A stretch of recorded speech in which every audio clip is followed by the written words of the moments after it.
911, do you have an emergency? Today on Rescue 911, a horrifying ordeal. Somebody's trying to break into my house. Children left unattended. I thought I lost my kid. Terrorized by burglars. Apparently he's gotten into the house. Be there for the dramatic chase. Plus,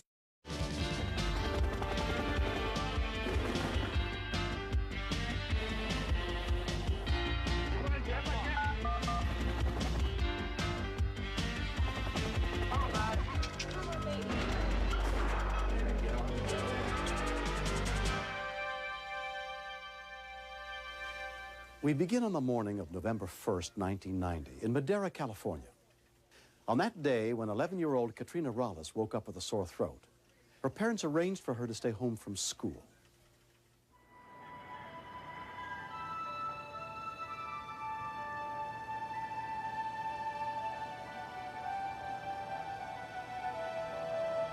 By 9 a.m., Irma Salas and her husband had already left for work. Katrina was looking after her 10-month-old baby sister until their grandmother could pick them up.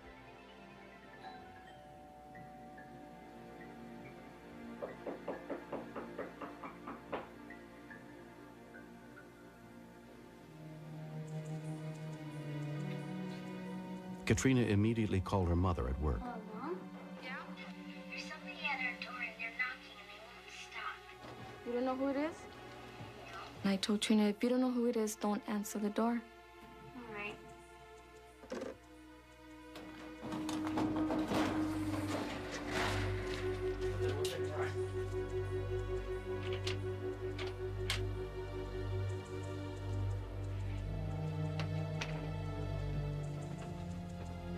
She went and got the baby, and they both went under the bed, and that's when she called me again. We're in the garage.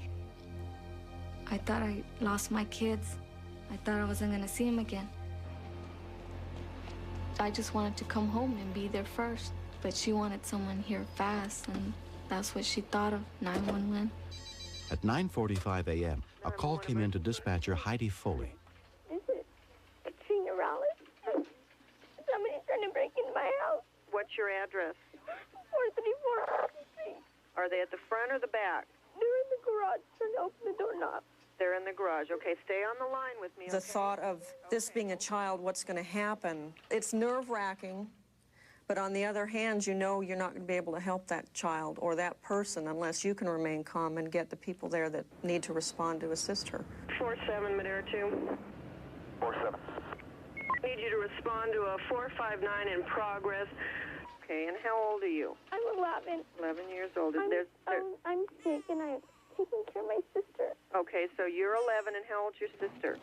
She's 10 minutes. He's still trying to open the door. Okay, they're on their way. I just want you to stay on the line with me, okay? I could hear over the phone the door rattling, and apparently they were trying to break the doorknob. Madera police officer Brian Chapasoni was doing paperwork at the jail when he was notified of the incident. Madera 64, I'm en route. Where am I going? Being I had the two small children of my own, of course you're scared of what you're going to find when you get there. And the fact that dispatcher Foley was on the telephone with her, that was the only lifeline we had with that child at that time. That's the only way we knew that child was okay. He's banging on the door. Okay, hold on. Please Hold on. hurry. They're on their way, honey. They're on their way. Okay, calm down, because I'm going to help. I know you're scared. He broke it open. Oh, he broke it open.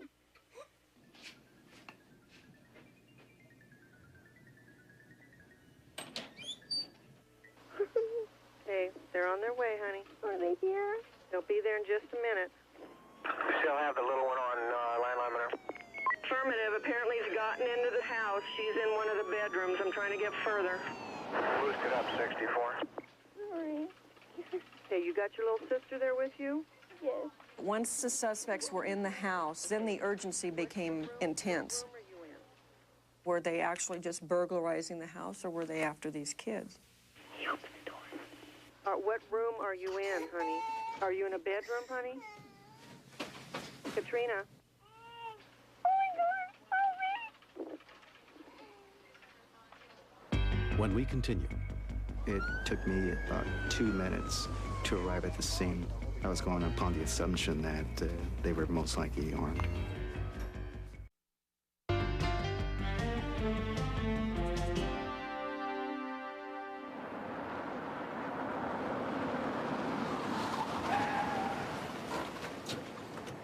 The first officer to get to the house was Robert Salas. It probably took me about 2 minutes to arrive at the scene.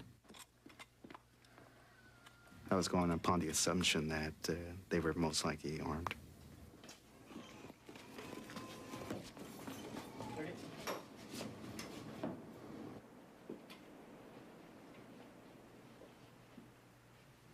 The room's clear. Somebody came in. Okay, it's probably a policeman, okay? So you just hold on. I'm scared. I know, honey. Clear. Clear. Bedroom's clear. Bedroom's clear. Girls are in here. The policeman's in your room? Yeah. Okay. All right, I'm going to hang up with you then, okay? Okay. Okay, bye-bye. Bye-bye.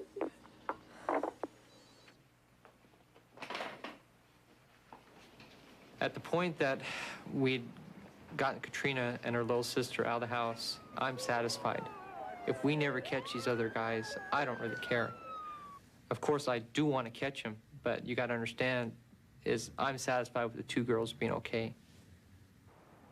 Once they determined the house was clear, Officer Salas continued the search outside. Near a fence line, I observed some firearms. At that point, I determined that the suspects may have fled westbound through the canal. What were they wearing, you know? When a neighbor was questioned, he said he had seen 3 youths running from the scene and gave a description of what they were wearing. Wearing brown clothing and hats. Just ran through the canal. Running westbound. Police Chief Gordon Skeels, who knew the area well, headed for a place where he thought the suspects might emerge from the canal. They took off running up over the bank, and I lost sight of them just for a second or two while I backed my car out and turned it around, but I knew where they went. Running towards Clinton right now.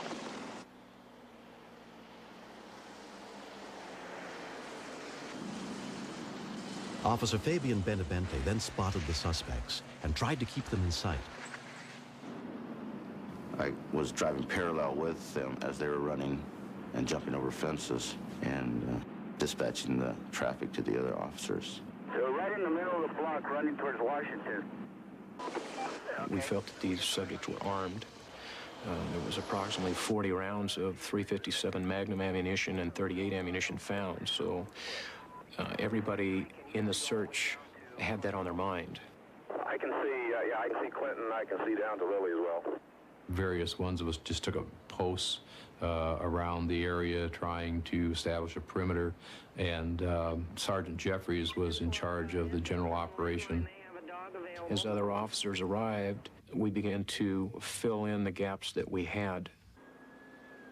Just about every law enforcement agency in the county was represented because they had heard the radio calls and they came in to assist. I got a visual officer. He just peeked around the corner over here on Washington. Did one cross us over here?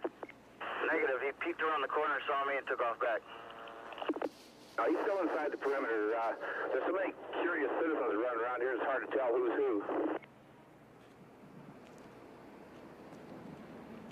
About 40 minutes into the search, 2 of the suspects slipped through the perimeter and eluded the officers. Hold it! Hold it! Police officer! Going east from Malone. We're not interested in meting out justice to them. It's not our job. And if we can take them without them being hurt or us being hurt or a witness being hurt or a victim being hurt, then we're all ahead of the game. Hold your position.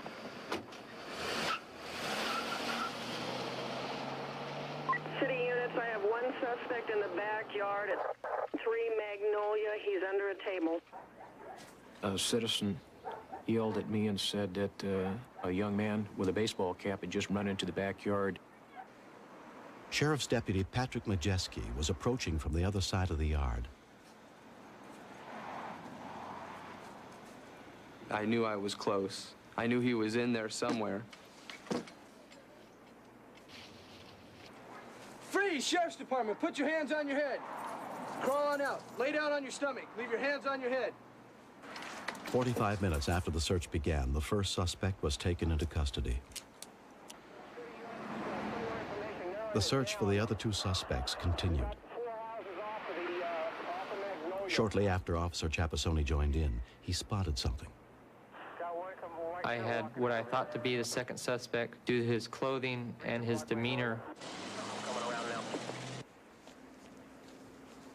21 to 64, he's running. We got him. He's going this way. I got him.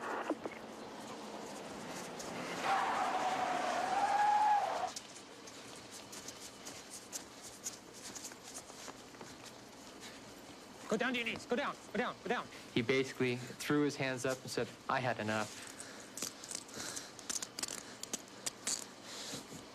Madera 6-4, code 4, second one in custody, Madera.